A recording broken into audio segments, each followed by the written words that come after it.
Sepertinya JK keceplosan bilang gak bisa damai sama virus corona. Ditulis oleh Erika Ebener di siwa.com. Sebelum kita lanjut, jangan lupa klik tombol subscribe dan nyalakan loncengnya agar tidak ketinggalan informasi terbaru dari Redaksi TV. Yusuf Kala memang bisa kita ibaratkan musuh di dalam selimut sejak dirinya masih menjabat sebagai wakil presiden dari Presiden Jokowi. Saya menarik kesimpulan ini ketika viral di media dan media sosial foto Nyonya Yusuf Kala yang berpose dengan memperlihatkan dua jarinya sebagai tanda dukungan pada Prabowo dan Sandiaga Uno yang saat itu sedang menjadi lawan Jokowi Ma'ruf Amin di ajang Pilpres 2019 kemarin. Sebagai istri dari pejabat negara yang notabene adalah ASN, apa yang dilakukan oleh Nyonya Yusuf Kala cukup membuat kesal banyak rakyat. Karena seharusnya sebagai ASN wakil presiden pula, sang Nyonya mampu menahan diri untuk tidak memperlihatkan keberpihakannya pada kubu manapun juga alias harus netral. Dan setelah Yusuf Kala tidak lagi menjabat sebagai wakil presiden, kecenderungan untuk menjadi pihak kontra dari pemerintahan Jokowi Ma'ruf Amin semakin kentara. Dan selama Indonesia menghadapi wabah corona, tak sekali atau dua kali Yusuf Kala juga mengeluarkan pernyataan-pernyataan yang tak sejalan dengan pemerintahan. Yang terbaru adalah pernyataan Yusuf Kala yang juga menentang pernyataan Presiden Jokowi.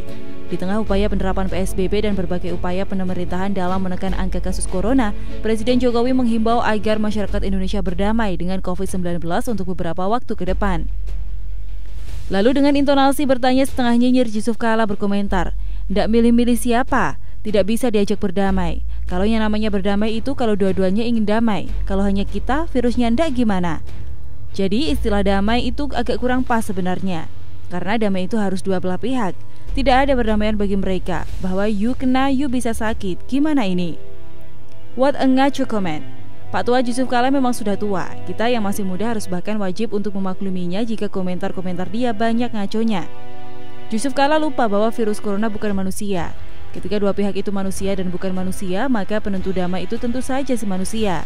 Sementara tuntutan kedua belah pihak setuju untuk berdamai hanya berlaku antara manusia dan manusia.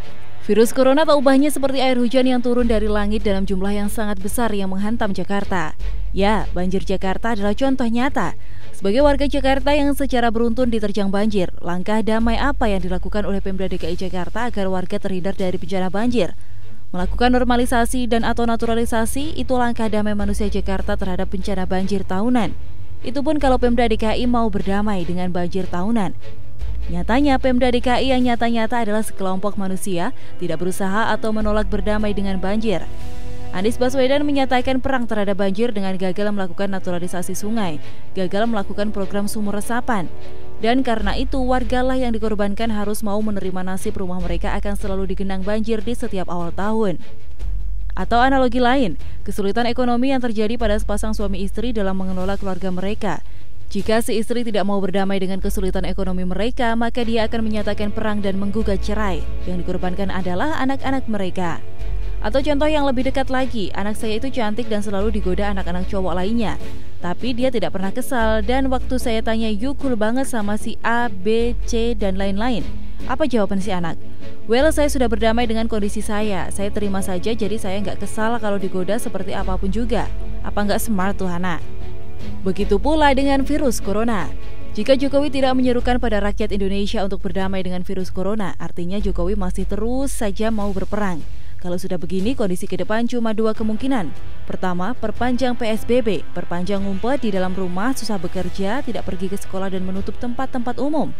Dan negara memperpanjang pula pemberian bantuan-bantuan sosial hingga menguras seluruh tabungan dan anggaran negara. Atau kedua, menolak fakta tentang bahaya virus corona dan masyarakat memutuskan keluar dan kembali kerja dan menolak melakukan protokol kesehatan. Jika berdamai dipandang tidak pas, lalu berperang dengan virus corona dipandang lebih pas. Itukah yang diharapkan oleh Yusuf Kala? Inikah arti dari makna dari komentar Yusuf Kala mengajak perang COVID-19 karena kedua pilihan tersebut di atas tentu saja mendatangkan keuntungan pada pihak-pihak tertentu seperti para mafia alat kesehatan misalnya yang selama ini berusaha agar wabah corona tidak pernah berkurang apalagi hilang dari bumi Indonesia. Atau jangan-jangan, wow, sepertinya Yusuf Kala nih keceplosan bilang gak bisa damai sama virus corona, topengnya jadi sedikit kebuka. Bisa kalian tebak apa wajah di balik topeng yang dipakai JK?